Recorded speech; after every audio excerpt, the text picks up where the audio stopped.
Hola, licenciado Yacir. Nosotros somos el grupo 5 de la clase de psicobiología de CEUTEC. Me presento, yo soy Luis y ellos son Oh, mis compañeros. ok, mucho gusto. Mucho ¿No me gusto. preguntas? Mucho gusto, licenciado Carla Flores. Mucho gusto. Bueno, la actividad consiste básicamente con 11 preguntas. La manera que nos las vamos a dividir es de hacerle una pregunta y consecuentemente cada uno de mis compañeros le va a estar haciendo eh, dos preguntas cada uno. Ok, La actividad es acerca de la esquizofrenia. Entonces, vamos a empezar para no hacerle perder su tiempo. Ok, pero ¿será que el doctor nos puede dar un poquito de lo que practica él, de su perfil? ¿Sí? ¿cómo no? Con gusto, con gusto. Ok, mira, soy psicólogo clínico, ya tengo 25 años en práctica. Yo estudié en México originalmente y me gradué de psicólogo clínico y después me formé en psicoanálisis. Después del psicoanálisis, años más tarde, viendo las necesidades más que todo de los niños o del adolescente o adulto que venía conmigo, me incliné más hacia problemas de ansiedad y problemas de aprendizaje. Algo que encontré en Honduras cuando estuve allá, yo regresé a Honduras hasta el 2003 y me acabo de ir de Honduras, ya no vivo en Honduras, de hecho. Me moví de país. Estudié también lo que es una especialidad en lo que es Early Childhood, que es niños muy pequeños. Cuando yo llegué a Honduras, de hecho, entendía que habíamos nada más 3 personas que veíamos esa parte clínica, niños de 0 a 6 años. Después, problemas de aprendizaje, que tiene que ver con niños de déficit de atención, hiperactividad, problemas en la parte educativa, ¿no? El que se maneja de alguna manera así, pero que tiene que ver con lo clínico.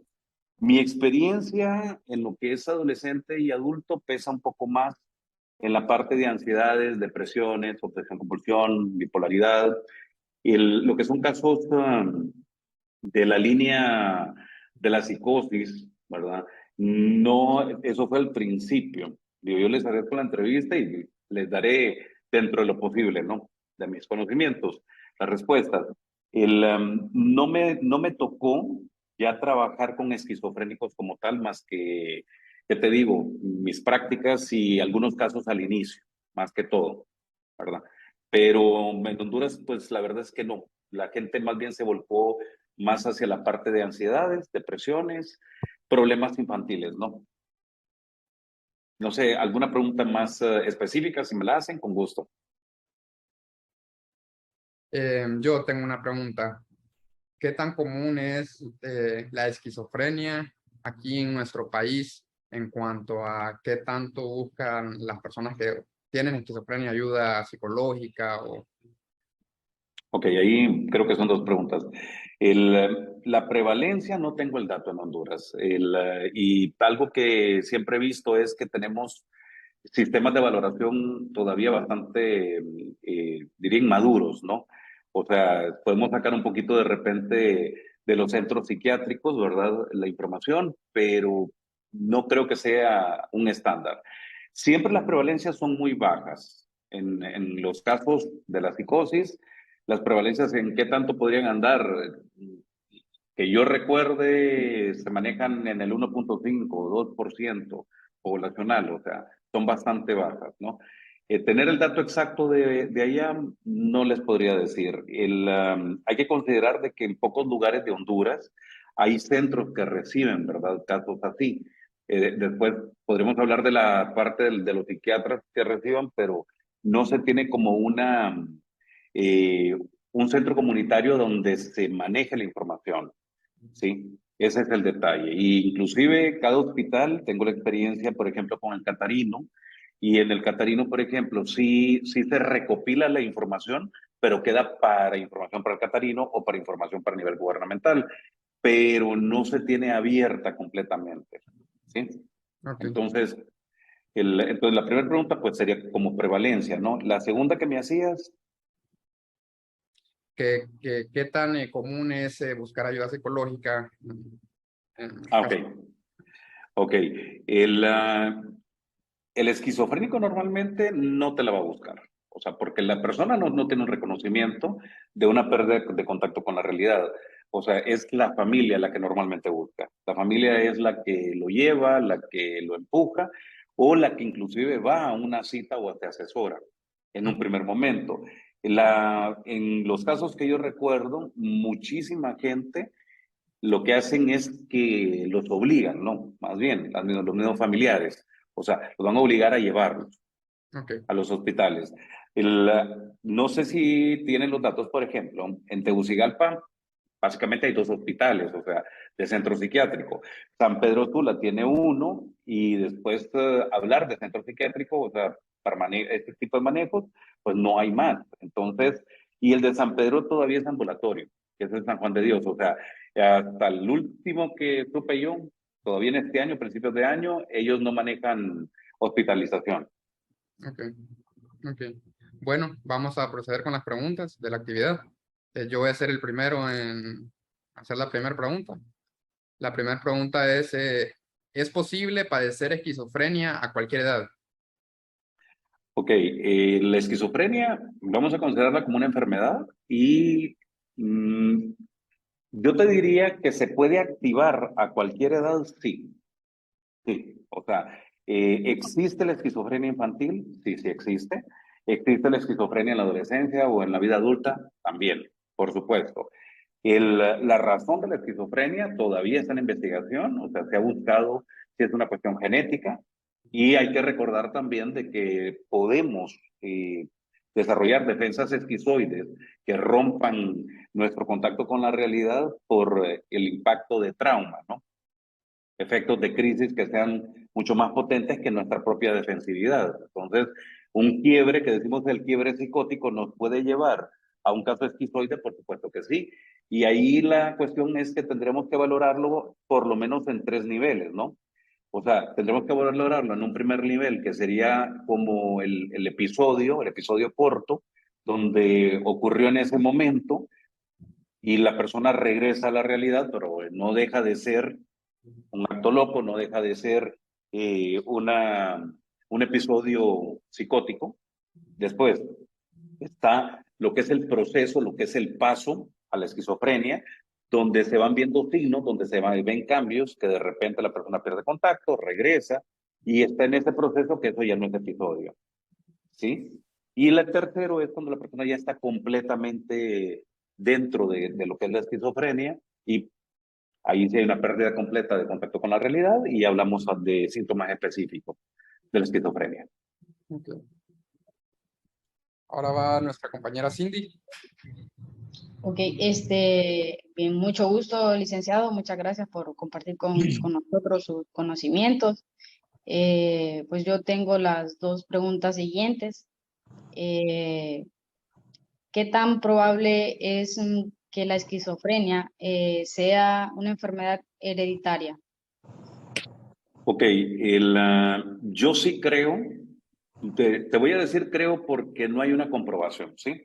O sea, todavía no tenemos el conocimiento de encontrar el gen que puede provocar la esquizofrenia, sino que decimos puede ser por eso, puede ser por esto. En investigación, hasta donde yo conozco, porque esto sí me mantengo lo más actualizado y leo, es que puede ser por cuestión de proteínas o puede ser por una cuestión genética. En ambos casos, de todas maneras, como el cuerpo esté procesando esa proteína, puede afectar lo que es el funcionamiento del cerebro. ¿Qué es lo que hace al final de cuentas? Porque aquí no podemos separar al cerebro del cuerpo. Lo que hace es que te va a dividir de alguna manera el funcionamiento como que si fuera separaciones. Pues si habláramos nosotros de computadoras, imagínense divisiones como clústeres.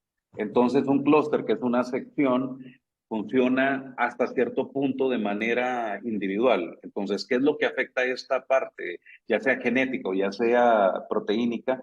Es exactamente que le dice al cerebro que tiene que funcionar en un momento con esa área nada más, como que si fuera una persona, y después con otra área como que si fuera otra persona. ¿Sí? ¿A qué me refiero con eso? Y no quiero confundirlos con múltiples personalidades. Es, acuérdense que cuando yo vengo, yo soy el mismo sujeto, estoy en el mismo cuerpo, pero yo vengo y en cierto momento yo tengo contacto con la realidad y, ay, Cindy, ¿cómo estás? Y te reconozco y todo súper bien. Ahí tengo contacto con la realidad en ese momento, porque no es que el esquizofrénico en el 100% del tiempo esté sin contacto con la realidad. La cosa que yo te puedo reconocer y te puedo ver, pero tú eres Cindy, pero también veo que tienes alas de mariposa, o que eres una diosa maya y traes todo el pendiente ahí puesto arriba y, o sea, yo estoy viendo todo un holograma atrás de ti, ¿no? Que esa es la alucinación típica en las esquizofrenias. Entonces, sí puede haber un reconocimiento o también en la misma esquizofrenia te puedo estar viendo como un bulto.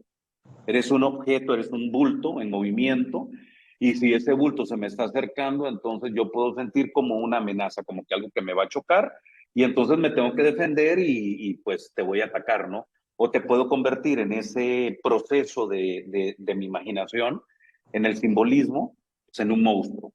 Y yo te veo como un monstruo y tienes colmillos, igual también me vas a atacar, pues entonces ¿cómo me defiendo? Pues agarro un machete, agarro un cuchillo, lo que sea, y pues te voy a ir ¿cómo se dice? Stabs, a apuñalar. Y no te apuñalé porque yo soy agresivo y no te apuñalé porque yo te quería matar. Lo que pasa es que yo vi un monstruo que viene hacia mí. ¿Sí? Ok. De igual forma, continuando con la siguiente, ¿hay otras enfermedades en las que puede haber delirios o alucinaciones? Por supuesto. Dentro del grupo de la psicosis, tenemos la paranoia, o sea, tenemos, para comenzar, las esquizofrenias. De hecho, cuando hablamos en plural de esto porque no existe un tipo, ¿no? Hay muchos subtipos. Inclusive tenemos, cuando hablamos de la parte limítrofe, de los borderline, también ahí pueden haber alucinaciones. Tienes alucinaciones, yo te diría que en los tres niveles. ¿Cuáles son? En un nivel neurótico, donde los niveles de ansiedad sean muy altos, la persona puede llegar a tener alucinaciones, sí, y no necesariamente por tenerlas, es psicótico, ¿sí? Hay ciertos tipos de trastornos de ansiedad que me ha tocado trabajar. No son ningún tipo de psicosis, son completas neurosis, vamos a llamarles así, por hablar de un grupo, y puede tenerlas. Después, un segundo tipo serían los limítrofes, o sea, esa banda donde hablamos nosotros, ¿qué podemos poner ahí? Esquizoafectivos, bipolares, o sea, que es como una mezcla. ¿Pueden llegar a tener también alucinaciones? Por supuesto que sí. Y en el caso de la psicosis en general, pues todas las psicosis vienen con alucinaciones. O sea, no hay una que no tenga alucinaciones. Recuerden que las alucinaciones pueden ser percibidas por cualquiera de los sentidos, ¿sí? Y el cuerpo humano tiene 7 sentidos, no tiene 5 sentidos. O sea, hay alucinaciones visuales, de acuerdo, hay auditivas también, pero yo puedo tener alucinaciones también a nivel del tacto. Entonces, en las personas hay alucinaciones que de repente no son tan comunes o tan famosas porque es un poquito más difícil de describir, ¿no? Pero que se puede sentir, claro que sí. Hay gente que dice, siento algo en el cuerpo y no te dice, estoy alucinando que tengo una tarántula que me va caminando en el brazo. Entonces, están, y están en los 3 niveles.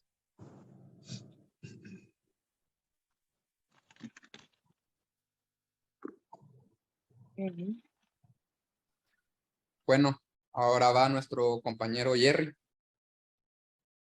Buenas tardes, licenciado.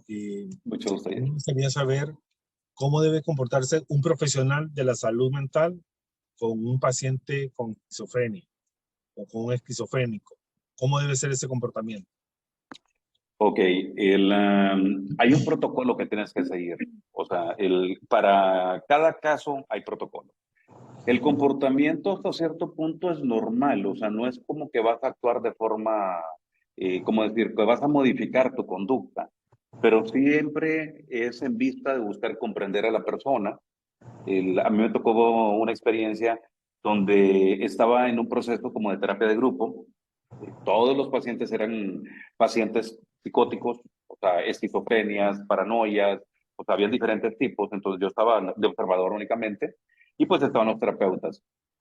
El comportamiento de uno debe de ser lo más normal posible.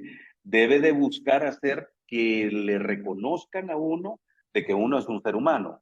Porque el problema es que podemos confundir de que el esquizofrénico pierde empatía y el esquizofrénico no es la empatía lo que pierde es que de repente no me está viendo que soy un ser humano, sino como yo decía, me está viendo que soy un objeto o me está viendo que soy un monstruo. Ese es el problema. Entonces, mis acercamientos tienen que ser con cierto nivel de distancia, o sea, acercarse mucho a un esquizofrénico es peligroso.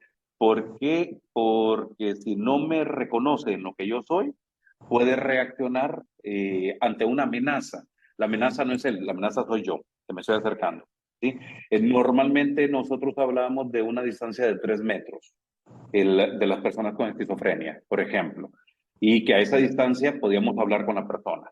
Y muy cerca, la persona se puede defender, no te voy a decir te puede atacar porque atacar, y eso te diría, la persona es consciente de que te está buscando hacer un daño, y aquí la persona se está defendiendo, que es diferente, ¿no? Es al revés. Entonces, reglas son distancia de 3 metros, escucharlo, escuchar lo que dice, preguntarle, ay, ¿qué es lo que ves? Que te describa. Es un proceso donde vas a escribir todas las historias que te va comentando, buscar en dónde está la conexión, si está en una conexión psicológica o está en esa conexión de que se dividió y en qué momento de tu vida se dividió. Es bien importante detectar en qué momento comienza la esquizofrenia. Decían, ¿la esquizofrenia es de alguna edad en particular? No, pero sí tenemos que ver en qué edad en particular comienza. Tenemos que ver de qué cultura, a qué cultura pertenece, a qué religión pertenece. Siempre en las esquizofrenias, que al menos que me tocó a mí estudiar, siempre habían elementos religiosos.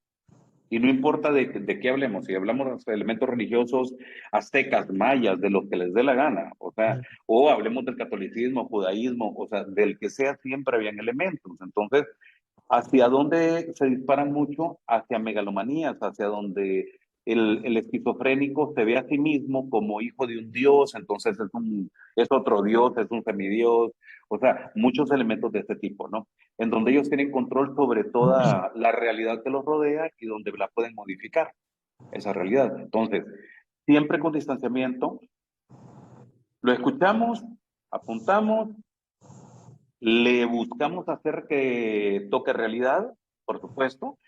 Vemos hasta dónde logra tocar realidad, vemos hasta dónde hay un reconocimiento de lo que es el exterior, hasta dónde está el reconocimiento de contacto con realidad, por ejemplo, en qué día estamos hoy, qué día estoy, por ejemplo, estamos en la mañana, en la tarde, es de día, es de noche, o sea, qué tanto contacto con la realidad tiene la persona. Entonces, siempre en cada contacto que tengamos, prácticamente tenemos que estar haciendo un examen mental con esa persona para ver qué tanto la persona está en contacto o qué tanto está lejos de ese contacto con la realidad, ¿no? O sea, y dependiendo de eso, pues entonces lógicamente es el manejo que se hace. En cada contacto con los esquizofrénicos, normalmente son de 30 a 40 minutos, el quedarse mucho más tiempo lo único que hace es extender más las historias y la fantasía. O sea, no es conveniente trabajar una terapia ortodoxa de 1 hora, no se lo recomendaría a la hora de trabajar con ellos. A tomar en cuenta, súper importante, qué medicamentación le están dando a esa persona. Porque también tenemos que diferenciar si decimos y generalizamos, no, todos los esquizofrénicos alucinan. Ajá, pero ¿y las alucinaciones que tienes en el momento esa persona son por la esquizofrenia o son por el medicamento? Porque hay medicamentos que por supuesto pueden causar ese tipo de cosas, o inclusive cuando van a un psiquiátrico, si ven a la persona que está media tontada o babeando y dicen, ay, es que esta esquizofrenia va por ahí. Cuidado con los síntomas que estén manejando con la persona, porque si no toman en cuenta lo que son los efectos secundarios de los medicamentos, entonces pueden malentender a quien tienen enfrente. Entonces, más que todo, tomar en cuenta eso y ver el protocolo que el hospital les dice que tienen que seguir, ¿verdad? Importante, bueno, las cosas importantes en el distanciamiento, por algo uno dice que debemos de tener un escritorio de por medio. El escritorio, en caso de una situación, es un objeto que me aleja de la persona, me permite poder reaccionar a tiempo para controlar una situación, por ejemplo, ¿no? Okay. En ese sentido, yo no atiendo pacientes esquizofrénicos en una clínica propia, siempre tiene que ser en un hospital. No, sí se puede en consultorio. O sea, muy buena pregunta la que hiciste. O sea, no, el esquizofrénico puede ser manejado, lo puedes manejar internado en hospital, lo puedes manejar ambulatorio, lo puedes manejar en consulta. O sea, no necesariamente. Y eso no me ha hecho la pregunta de los medicamentos. O sea, hay medicamentos muy avanzados que le ayudan al esquizofrénico a controlar la esquizofrenia durante periodos largos, claro que sí. Lo que pasa es que son medicamentos muy caros. O sea, no están en el acceso al público abierto. Entonces, ¿qué tipo de medicamento es el que se usa comúnmente? Un medicamento que van a tomar todos los días y que el nivel de efecto que tiene no es prolongado, o sea, no son tan fuertes.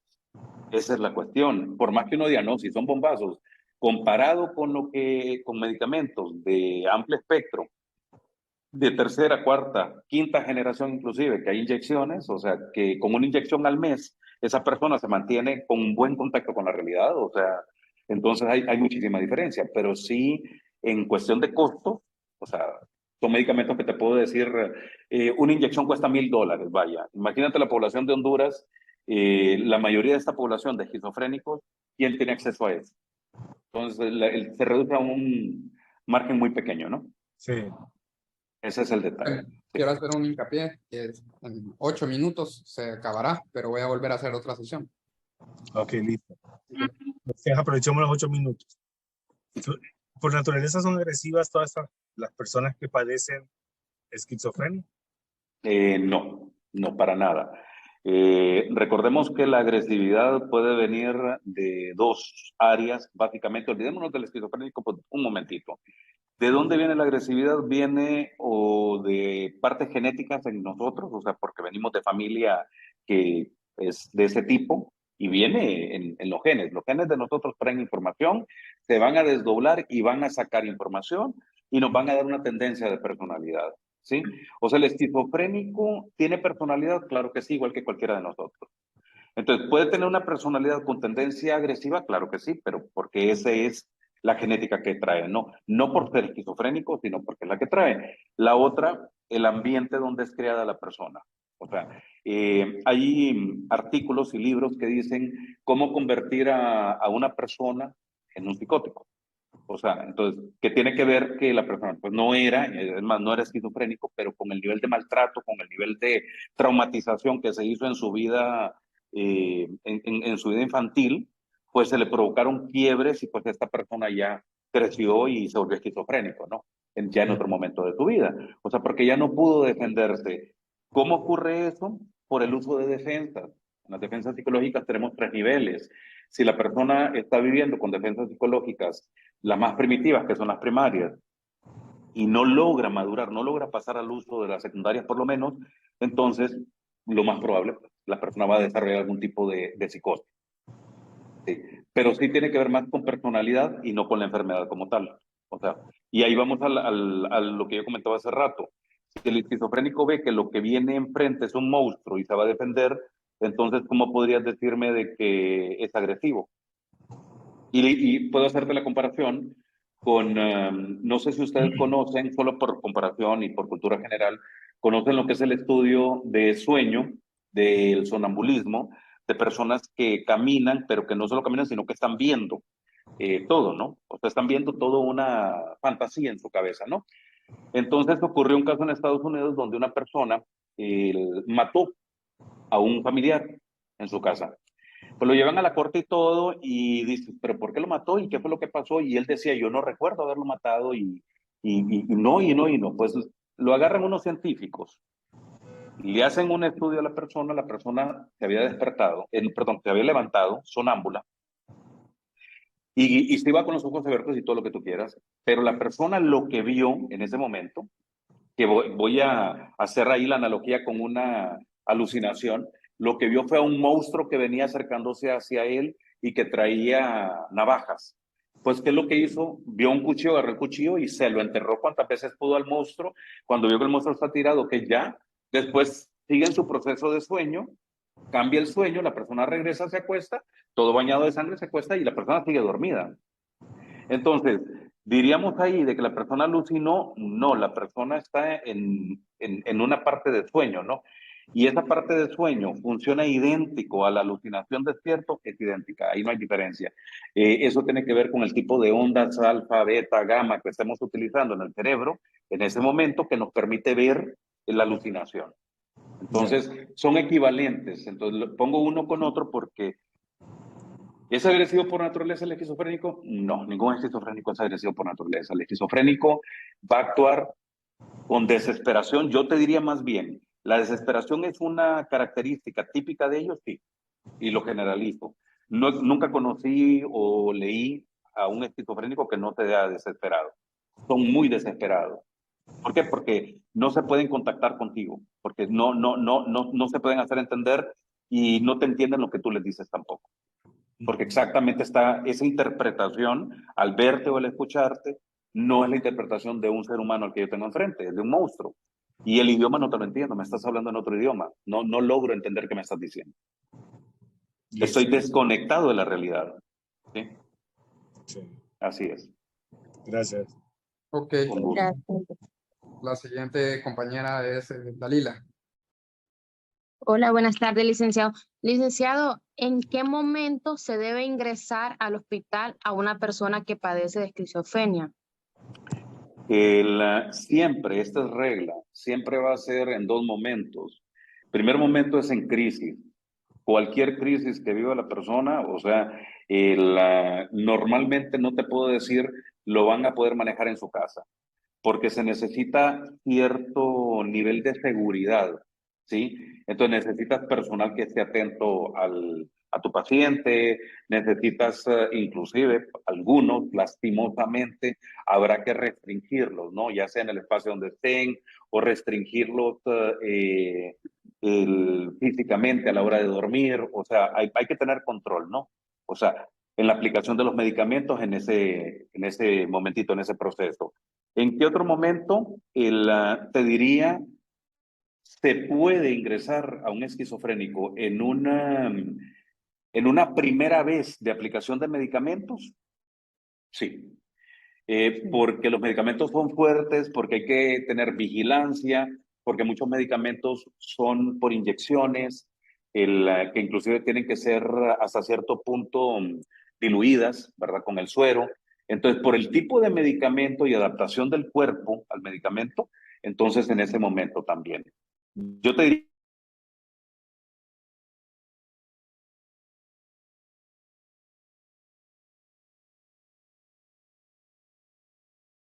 vuelvo a la parte de la crisis. La persona está en crisis, hasta que sale la crisis, pues podría salir de la hospitalización.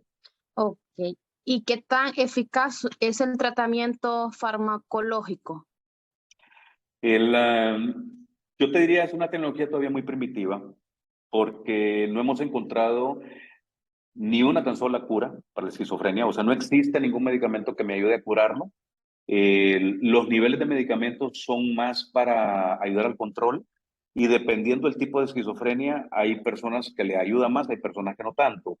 Y hay un punto que no toqué con el medicamento, y lo voy a tocar ahorita con tu pregunta. El problema más grande del medicamento no es el medicamento en sí, ni para lo que fue diseñado. El problema más grande del medicamento es nuestra genética. No todo medicamento tú lo vas a recibir y te va a funcionar. Entonces, no es que el medicamento sea malo o esté mal medicar. No, para nada. O sea, el problema es que genéticamente los medicamentos trabajan en tres niveles. Nivel bajo, nivel medio, que es el normal, que es el que esperamos, nivel alto. Y por supuesto funcionan en curva. Puede comenzar abajo, mejorar, subir, y después más bien sube demasiado, lo cual no es bueno, eso es malo. O sea, las esquinas son malas en los medicamentos. Entonces, ¿qué pasa? ¿Existe exámenes genéticos para medir la receptividad medicamentosa? Sí. ¿Los psiquiatras lo manejan en Honduras? No. Es rarísimo. A mis pacientes que podían pagarlo, porque es un examen caro, de hecho, yo los mando a Tegucigalpa, a que bueno, los que están en Tegus, pero igual en San Pedro también está el que le ayuda a tomar la muestra, al laboratorio de Tegucigalpa, le mandan la muestra y lo que hacen es que me mandan todo un reporte de diferentes tipos de medicamento que a esa persona en particular le funcionan de esa manera. Le pueden funcionar en baja, en media o en alta. Y entonces ahí... Ok. Muy bien. Ok, continuando con, solo para cerrar la última pregunta, yo comentaba de que el problema no son los medicamentos en sí como tal, sino la genética de nosotros, en cómo nos va a funcionar. Entonces hay un examen, hay uno que es el que mandó a hacer yo, ¿verdad? Pero igual hay varios tipos, no crean que hay una gran variedad de esos exámenes, son pocas marcas las que lo manejan. La que yo manejo se llama Genomind, así la pueden buscar como Mind, que es mente en español. Genomind me tira lo que es la genética de mi paciente. Entonces ahí ya no andamos haciendo ensayo y error con el psiquiatra, que es el que va a medicar, o con el neurólogo inclusive, cuando me toca casos que son de tipo mezcla neurológica, ¿no? Sino que se le da el medicamento que realmente el paciente le va a servir. Entonces, en el caso de esquizofrénico no hay diferencia. Ahí, ¿qué se tiene que hacer? Debería de mandarse a hacer el examen y no estar batallando con la eficacia que pudiera provocar el medicamento. De base, los medicamentos que el psiquiatra vaya a dar, lógicamente son para eso, pero el efecto no va a ser el más eficaz si no sabemos lo que es la genética del paciente, si lo va a aceptar como debe de ser. ¿Sí? Gracias, Lick. Con gusto. Ok, ahora va la compañera Carla. Buenas tardes, licenciado. Mi pregunta ¿es eficaz el tratamiento psicológico en la esquizofrenia? Ok, híjole, una pregunta bien complicada. Mira, yo soy de la fiel creencia de que el tratamiento psicológico es lo más importante. Y por eso me hice psicólogo clínico y por eso soy terapeuta. Cualquier tratamiento tiene que llevar. Entonces, el problema es cómo vamos a medir la eficacia en algo que tiene que ver más con un proceso genético, que tiene que ver más con una parte que no es nuestra área. Es como que me dijeras qué tan eficaz es darle terapia a alguien que tiene cálculos en los riñones. Entonces, la respuesta es, el tratamiento debe de ir acompañado en cualquier tipo de proceso que tenga que ver con la parte mental, sí. ¿Ayuda en algún sentido? Sí. ¿Me le va a ayudar al esquizofrénico a salir de la esquizofrenia? ¿Me le va a ayudar a que tenga mejor contacto con la realidad? O sea, a poder medir con seguridad las cosas.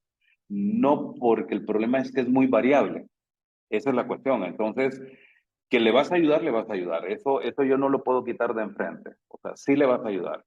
Pero va a tener cambios que de repente vas a decir, se puso peor, pero no se puso peor por lo que tú estás haciendo, no se puso peor por el medicamento, se puso peor porque ese es el proceso de ese tipo de enfermedad. Ese es el detalle. Entonces, simple y sencillamente la respuesta que te daría es, está muy limitado el tratamiento psicológico con algo que tiene que ver más con una funcionalidad del cuerpo, con una funcionalidad del cerebro. Entonces va a estar bastante limitado.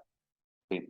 O sea, la respuesta que tendría que utilizar es esa, no te diría qué tanto puedes medir la eficacia o la eficiencia del tratamiento en casos psicóticos. ¿Ves? O sea, pero más que todo por eso. Entiendo, licenciado. Le quería preguntar también cuáles son los síntomas psicológicos secundarios relacionados a la esquizofrenia. Uh-huh. Ok, yo creo que tendremos que hablar más bien de la sintomatología generalizada, ¿no? O sea, hablaríamos de pérdida de contacto con la realidad o poco contacto con la realidad. O sea, estos son indicadores. Hablaríamos, bueno, estos son los principales, válgame. El tipo de comunicación que va a hacer la persona, el reconocimiento. O sea, de base completa tiene que ver con ese reconocimiento sobre el exterior, sobre lo que está pasando, las ideas o pensamientos de los que te puede hablar. No son personas que se van a obsesionar con pensamientos o con ideas, sino que van a hablar del ambiente que ellos ven alrededor suyo, más que todo.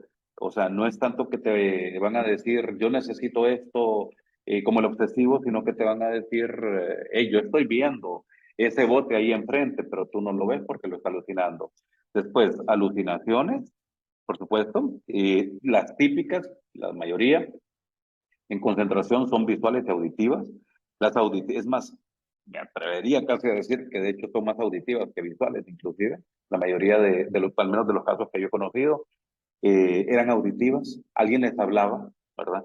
Y que ellos venían y te decían, es que me están diciendo que haga esto, me están diciendo que haga esto otro, ¿no? ¿A qué me refiero? Que vaya, camine de aquí para allá, o el diablo me está diciendo que vaya y persiga a esta persona. Entonces, cuestiones de ese tipo, ¿no? ¿Qué otro tipo de secundarias? Yo te hablaría un poquito más de la parte de la inteligencia emocional. Se ve afectada la inteligencia emocional, no logran expresar sus emociones de forma natural como cualquiera de nosotros, porque no hay un reconocimiento de cómo proyectarlas, ¿sí? Entonces, ante ellos pueden venir y decir que te están abrazando, pero el abrazo te lo están dando con las uñas, o sea, te están enterrando y te están rasgando, pero ellos no están asimilando que te están aruñando o que te están apretando y te están quebrando una costilla, por ejemplo. O sea, para ellos te están abrazando normal o te están acariciando. ¿Ya? Entonces, características de este tipo, pero yo me iría más a la pérdida de contacto con la realidad, o sea, como la básica. O sea, si no hay pérdida de contacto con la realidad, difícilmente podremos hablar de que haya una esquizofrenia, ¿no? Y el esquizo quiere decir cortar, quiere decir dividir, ¿sí? De ahí viene la palabra en griego, ¿no? Entonces, de lo que está hablando es como de una división, de partir en pedazos a esa estructura del yo, llamémosle, ¿no? Entonces, de una forma proyectada, yo te diría, imagínate un espejo. Ese espejo, cualquiera de nosotros, si somos un espejo, estamos divididos en dos partes. Vamos a pensarnos de esa manera. Y esta es una persona normal. ¿Por qué en dos partes? Porque vamos a decir teóricamente que tenemos una parte consciente, inclusive una parte preconsciente de un lado y una parte inconsciente del otro, hablándolo desde el punto de vista freudiano, ¿no? El esquizofrénico, para que lo manifiestes, para que lo veas, imagínate que el mismo espejo, pero no con una división, sino ya con dos divisiones mínimo. O sea, hay dos cortes en el espejo. Entonces, cuando tú te ves en el espejo, ¿a cuántas personas estás viendo enfrente? Si el espejo está dividido en tres partes. Ya no estás viendo a una persona compuesta de dos partes, estás viendo a tres partes. Y exactamente eso va a ser la esquizofrenia, es cuando en ese contacto con la realidad, ¿en qué parte, con qué parte se está relacionando? Sí. Muy interesante. Bueno, ahora vamos con la compañera Carla, con las últimas dos preguntas. Perdón, Bianca. Hola, buenas tardes. Buenas tardes. Mi pregunta es, ¿cuál es el abordaje a familiares de las personas que padecen de esquizofrenia? Disculpa, no te escucho muy bien, perdón. ¿Cuál es el abordaje a los familiares de las personas que padecen de esquizofrenia? Fíjate que dame un minutito porque voy a ¿Me buscar puedo tu ayudar, pregunta. compañera? A ver, sí, porque, perdón, que yo tengo, No, no. les comento que yo tengo problema en el oído derecho y de hecho uso audífonos por eso. Tengo pérdida auditiva, entonces me disculpan por ahí, a veces no proceso bien el audio. No me preocupe, licenciado. Muchas gracias. La pregunta de la compañera es, ¿cuál es el abordaje a familiares Ay, de personas que padecen esquizofrenia? esa palabra no la lograba escuchar, perdón. Abordaje, ok. A la gente hay que agarrar, la familia es súper importante, hay que agarrarla y hay que explicarles qué es lo que ellos pueden esperar que ocurra con su familiar. Se les tiene que explicar qué es lo que deben de esperar, número uno, para que esas cosas extrañas, antes usamos la palabra bizarra, de hecho, esas conductas bizarras, pues tienen que entenderlas que pues esas conductas son normales y en el esquizofrénico, pero que tienen que ser tomadas en cuenta como indicadores de que puede venir un episodio o puede venir una crisis, ¿sí? O sea, se tiene que hablar con toda la familia y preparar a la familia. Hay que darle protocolos de seguridad a la familia también. ¿Qué deben de hacer en caso de cada situación? Poner diferentes situaciones enfrente. ¿Qué pasaría si la persona, como decimos comúnmente, se pone agresiva? ¿Qué tengo que hacer? ¿Me tengo que alejar? ¿Tenemos que apartarnos todos? ¿Qué es lo que tengo que estar poniendo atención?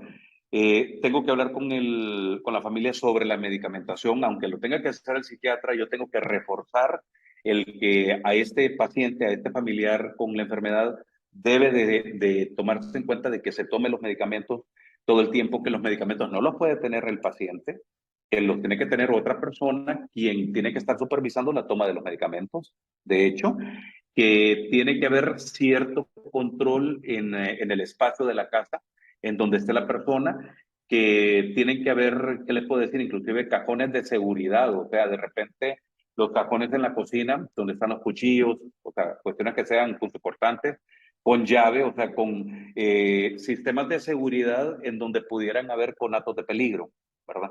Entonces, se tiene que hacer todo un abordaje. El primer abordaje que se hace es un abordaje de proyección, es decirle a los familiares, o sea, hasta dónde ustedes ven que la situación es manejable y ser completamente claros de que no tenemos ninguna tecnología en este momento que va a quitar la enfermedad de enfrente, sino que se va a hacer un manejo, que es un manejo para integrarlo lo más posible al funcionamiento en la realidad, ¿sí? Licenciado, ¿me puede decir algunas instituciones en el país que brinden algún tipo de apoyo a personas con esquizofrenia? ¿Cómo no? Las tres reconocidas a nivel nacional son el Hospital Mario Mendoza en Tegucigalpa, el Santa Rosita y el Hospital San Juan de Dios. Después hay a nivel privado, por supuesto, o sea, cualquier hospital a nivel privado o sea, puede agarrar pacientes. En San Pedro Sula, ahorita no traigo el nombre a la cabeza, hay un hospital privado de psiquiátrico, llamémosle, ¿no? Tegucigalpa no reconozco, y después hablar de que en otros lugares de Honduras lo que hay más es como centros naturistas, como centros de apoyo, pero no meramente lo que es un hospital psiquiátrico. ¿Sí? Entonces, por ahí, en tanto Mario Mendoza como Santa Rosita son hospitales de internamiento. El San Juan de Dios, lo que yo comentaba hace rato, no, hasta donde yo sé todavía no tiene, pero tiene el proyecto de poder llegar a tener internamiento. Hay muy poco en Honduras, o sea, hay muy poca oferta, llamémosle, ¿no? Contra una población bastante más grande que debería de poder atender, ¿verdad? Sí, Muchas gracias, licenciado. con mucho gusto. Bueno, con esto concluimos la serie de preguntas de la actividad. Quiero agradecerle por su tiempo, licenciado, y por la manera que nos respondió las preguntas. Creo que todos aprendimos bastante, cosas que no sabíamos. Eh, y ya, aquí termina la actividad. Gracias, licenciado. Muchas Muchas gracias por invitarnos. gracias. Muchas gracias, licenciado. Buenas Fue un tardes. placer conocerle. Gracias por su tiempo. Igualmente. Bueno, Les deseo mucha suerte. gracias. Aquí voy a terminar.